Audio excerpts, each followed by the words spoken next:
ఆడవాళ్ళు మగాళ్ళలాగా ప్రవర్తించడం, మగాళ్ళు ఆడవాళ్ళలాగా ప్రవర్తించడం కేతు దోషం. భగవంతుడు అంటే భక్తి లేకపోవడం, పెద్దలను అనుసరించకపోవడం, గురువులను ధిక్కరించడం. మా లెక్కలో 25 ఏళ్ళు దాటి మామూలుగా ప్రజలకి, జనాలకి రాహు కేతు దోషం ఉంది అని కావచ్చు, కాలసర్ప దోషం ఉందని కావచ్చు, కుజ దోషం ఉందని. కుజ దోషం అంటే మామూలుగా జాతకం చూయించుకుంటే తెలిసిపోతుంది. మరి ఈ దోషాలు కాలసర్ప దోషమే కానీ రాహుకేతు దోషమే కానీ ఉంది అని ఎలా తెలుస్తుంది మరి? మామూలుగా జాతకాలు అనేటువంటిది మాత్రం ప్రతి వారికి ఉంటుంది కాబట్టి డేట్ ఆఫ్ బర్త్ని బట్టి మనం కానీ గుర్తుపెట్టుకున్నట్లయితే అది ఒక జ్యోతిష్యులు మాత్రం తెలియజేస్తారు. అది మన దగ్గర లేదనుకుందాం, కాసేపు కొంతమందికి అది చూపించుకోలేదు అనుకున్నాం, కొంతమందికి తెలియదు, ఎవరు చూస్తారు ఎక్కడ చూస్తారు అనేది కూడా తెలియదు.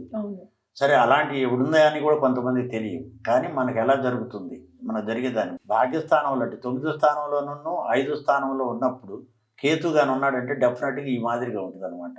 ఒళ్ళు ఎదుగుదల ఉండదు, ఎముక పెరగదు. సో కాబట్టి ఆ విధంగా మనం ఆలోచన చేసుకోవటం ఒకటి. తర్వాత యుక్త వయసు వచ్చిన తర్వాత కూడా అమ్మాయి కానీ అబ్బాయి కానీ సకాలంలో పెళ్లి కాకపోవటం, వచ్చిన సంబంధాలన్నీ దూరం అయిపోవటం, ఇదిగో రేపు మాపు అయిపోయింది దగ్గర దాకా వచ్చి తప్పిపోవటం. ఆ తర్వాత పోనీ ఏదో విధంగా పెళ్ళి అయింది అనుకుంటే చాలా లేట్ అవటం. అబౌవ్ 30 years, 25-28 సంవత్సరాలు. మా లెక్కలో 25 ఏళ్ళు దాటితేనే దోషమని ఉంది. 25 ఏళ్ల లోపల కానీ కాకపోతే కంపల్సరీగా కాలసర్ప దోషం కానీ కుజ దోషం కానీ ఉంటేనే. శని దోషం అయినా కాలసర్ప దోష ప్రభావమే ఉంటుంది, రాహుకేతుల దోషమైనా కాలసర్ప దోష ప్రభావమే ఉంటుంది. కాబట్టి ఏ రకంగా చూసినా వాళ్ళే పీడించేవాళ్ళు వాళ్ళే. కాబట్టి వాళ్ళు ఒక్కళ్ళే డైరెక్ట్ కాకుండా అక్కడ ఉండే వాళ్ళు కూడా ఎలాంటి చేస్తారనమాట. అక్కడ 4వ స్థానంలో ఎవరు ఉంటే వాళ్ళని వదిలిపెడతారు, వీళ్ళు ఇక్కడే ఉంటారు. ఇక్కడ ఉండి అక్కడి నుంచి వాళ్ళని లేపుతారు అనమాట. ఆ విధంగా ఒక్కోదానికి లింక్ ఉంటుంది. కాబట్టి ఆ విధంగా ఏ దోషం ఉన్నా కాలసర్ప దోషానికి రాహుకేతుడు కారణం అనేటువంటిది ఉంది. ఇది కాకుండా చాలామంది ఏమవుతారంటే ఆడవాళ్ళు మగాళ్ళలాగా ప్రవర్తించడం, మగాళ్ళు ఆడవాళ్ళలాగా ప్రవర్తించడం కేతు దోషం అందుతారు. ఇది మనం గుర్తుపెట్టుకోవాలి. ఇప్పుడు చాలా చూస్తున్నాం అట్లాంటివి. ఎక్కువ కేతు దోషమే. కేతు దోషం ఎందుకు ఏర్పడుతుంది? ఒక ఫండమెంటల్ రూల్ చెప్తాను. భగవంతుడు అంటే భక్తి లేకపోవటం, పెద్దలను అనుసరించకపోవటం, గురువులను ధిక్కరించటం, ప్రకృతిని విస్మరించటం. దీని వలన కంపల్సరిగా కేతు దోషం ఏర్పడుతుంది. కేతుకు అధిపతి ఎవరు? కేతు ఎవరంటే సాక్షాత్తు బ్రహ్మదేవుడి దగ్గరే ఉంటాడు ఈయన. కేతువు ప్రత్యదేవత బ్రహ్మ, తర్వాత చిత్రగుప్తుడేమో అధిదేవత.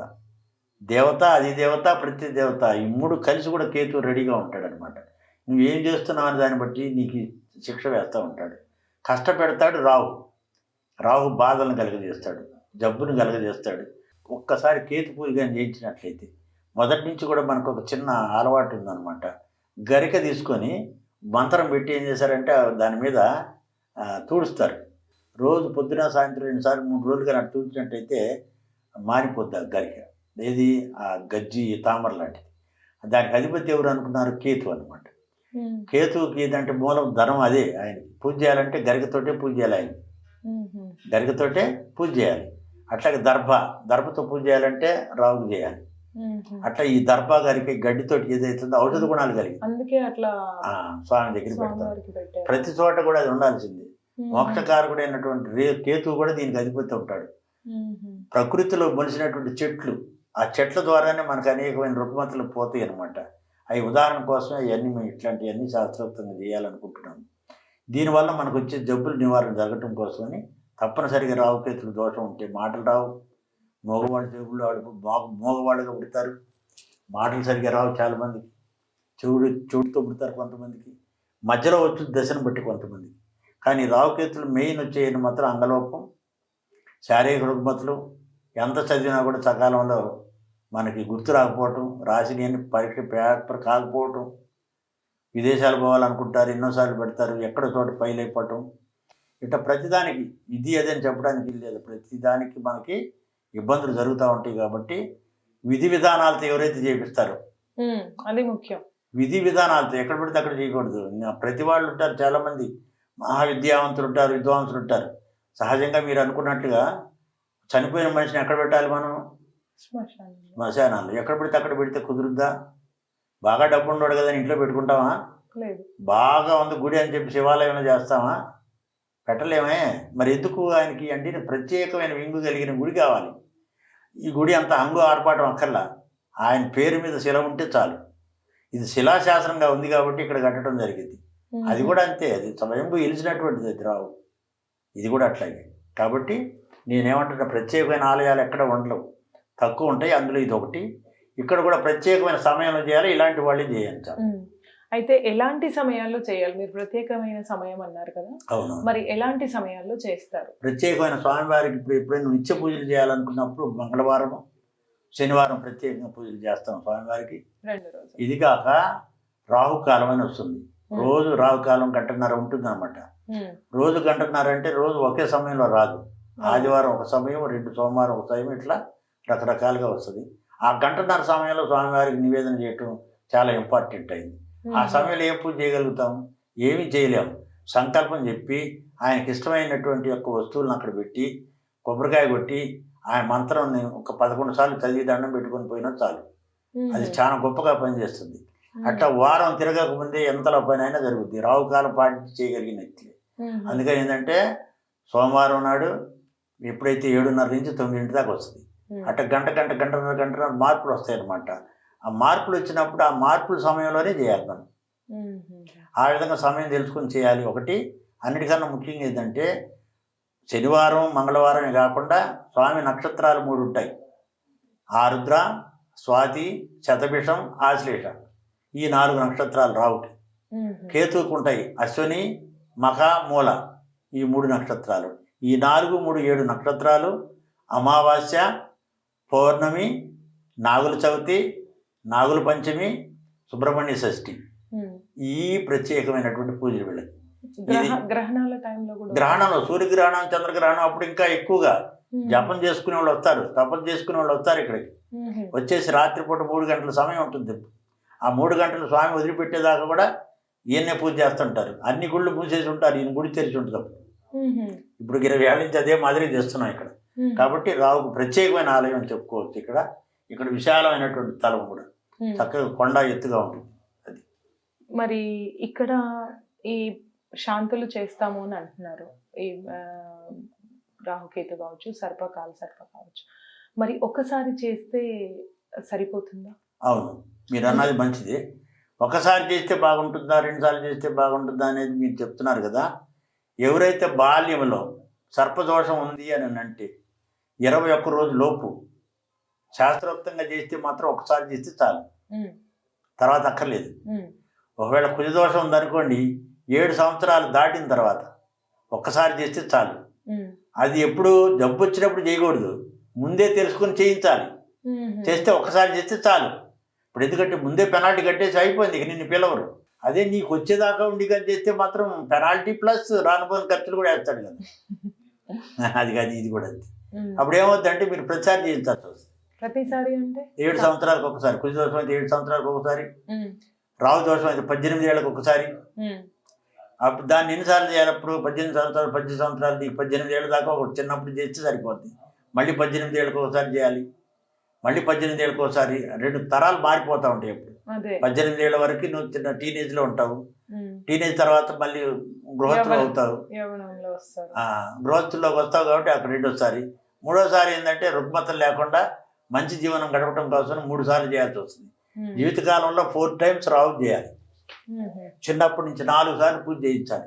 ఎక్కడన్నా సరే 4 సార్లు చేసి విధి విధానాలతో స్వామివారికి ఇవ్వాల్సినటువంటి వస్తువులు కొన్ని ఉంటాయి, అవి దానాలు ధర్మాలు చేసుకొని అన్నదానాలు అవి చేసేసి ఎక్కడ స్వామివారి గుడి ఉంటే అక్కడ పోయి ఆయనకి చేయటం మంచిది.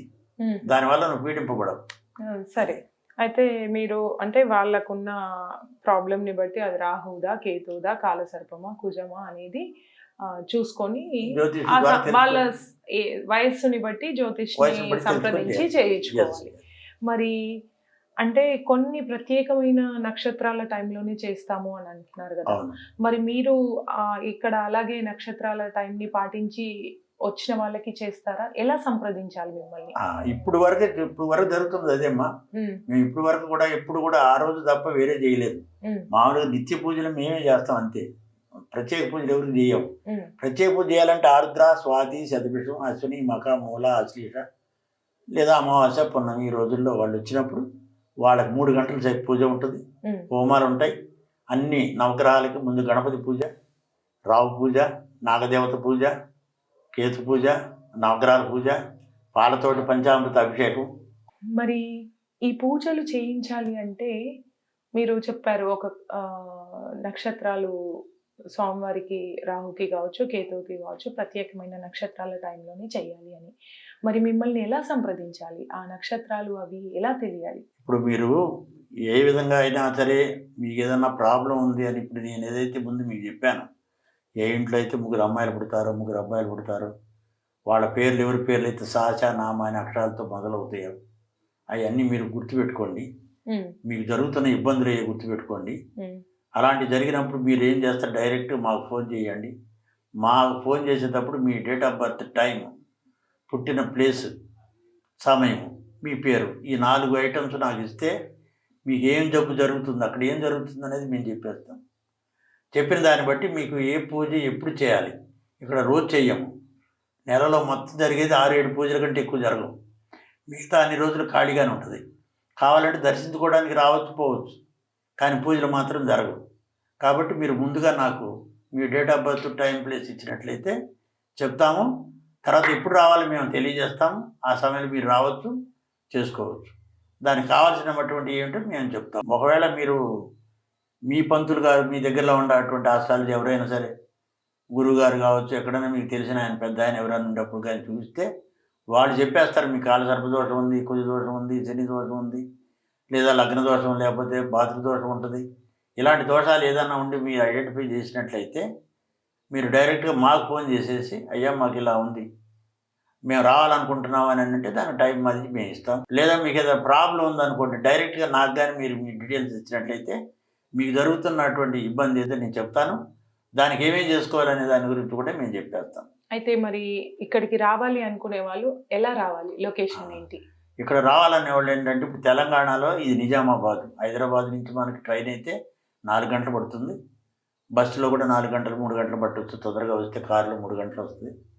వచ్చిన తర్వాత నైరుతిలో అంటే నిజామాబాద్లో నైరుతి భాగంలో ఇది నాగారం అనే ఒక చిన్న ఏరియా. ఇది కూడా వార్డు 11వ వార్డు. ఇది అంటే సిటీ కింద లెక్కే 11వ వార్డు. బస్ స్టాండ్ నుంచి కరెక్ట్గా మనకి 8 కిలోమీటర్లు వస్తుంది. 8 కిలోమీటర్లో మా గుడి దగ్గర ఉంటుంది. మనకు మీరు రూట్ మ్యాప్లో రావచ్చు. అట్లాగే ఎవరు అడిగినా చెప్తారు. మానసాదేవి అని కానీ రాహు కేతువుల ఆలయం అని అడిగినా కూడా చెప్తారు. నాగారం కొండ మీద నిజామాబాద్లోనే ఉంటుంది, తెలంగాణలో ఉంది. అంటే ఇక్కడ మీరు బై ట్రైన్ వచ్చినా బై బస్ వచ్చినా లొకేషన్ పెట్టుకుంటే వచ్చేయచ్చు. లేదా మీరు ప్రైవేట్ వెహికల్లో వస్తే కనుక లొకేషన్లో పెట్టుకొని వచ్చేసేయచ్చు. రాహు కేతు మానసాదేవి ఆలయం అని చూసుకుంటే సరిపోతుంది. సో మీకు నావిగేషన్ ఎగ్జాక్ట్గా ఇక్కడికి తీసుకొచ్చి చూపిస్తుంది.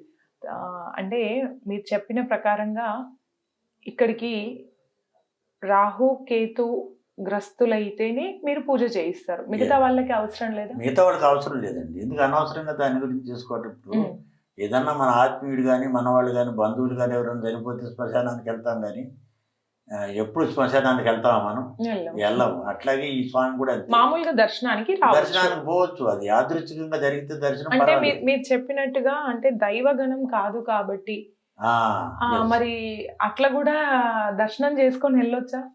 చేసుకోవచ్చు. ఎందుకంటే అసలు నువ్వు సహజంగా ఇక్కడ రావాలంటే నీ అదృష్టం ఉంటేనే వస్తా, లేదా రాలేదు. మీరు ఇది క్షేత్రం రావాలని ఉంటేనే ఆయన సంకల్పించుకుంటేనే ఏదో ఒక రూపంగా వస్తారు. మీరు కానీ ప్రత్యక్షం కానీ పరోక్షంగా కానీ ఎవరితోటనో రావటం కూడా జరిగిందంటే ఆయన మిమ్మల్ని వదిలిపెడుతున్నాడు అనుకోవాలి. లేకపోతే మిమ్మల్ని రాని దగ్గరికి నువ్వు తిరుగుతూనే ఉంటావు, అనేక బాధలు పడుతూనే ఉంటావు. కానీ ఇది చాలా మంచిది అనమాట. మనల్ని సంస్కారం చేయడానికి ఆయన పిలిపిస్తాడు. నేను అన్నాను మంచిది కాదు, ఆయన దగ్గరికి ఎందుకు పోవాలని నీకు తెలియదు కదా. అసలు నీకు జబ్బు వచ్చిందే నీకు తెలియదు. అసలు నువ్వు గుర్తుపట్టవు కాబట్టి నువ్వు రావు. కానీ నీకు ఆయన అనుగ్రహించాడు అంటే ఎవరి ద్వారానో వస్తావో, ఏదో రూపంలో వస్తావు. వచ్చి దర్శించుకొని పోతే తప్పేం కాదు. ఇప్పుడు సహజంగా మనం పోతున్నాము, కావాలని మనం శ్మశానం ఇంకా పోము, కానీ మన ఎదురుగా ఒక శవం అడ్డం వస్తుంది. అప్పుడు మనం ఏం చేస్తాం? అదే ఇది నేననేది. అట్లా ఆ విధంగా మనం ఆలోచించాలి. స్వామి చాలా కరుణ కలిగిన స్వామి, చాలా గొప్పగా పనిచేస్తాడు. లైఫ్లు మార్చే విధానం కలిగిన స్వామి కాబట్టి ఆయనకు మంత్రోక్తంగా కానీ మనం వేదోక్తంగా చేసినట్లయితే అనేకమైన రుగ్మతలు మనకు పోతాయి, అనేక పనులు అవుతుంటాయి. అంటే ఇదండి, ఇది ప్రత్యేకంగా సర్పాకారంలో వెలిసిన కొండ.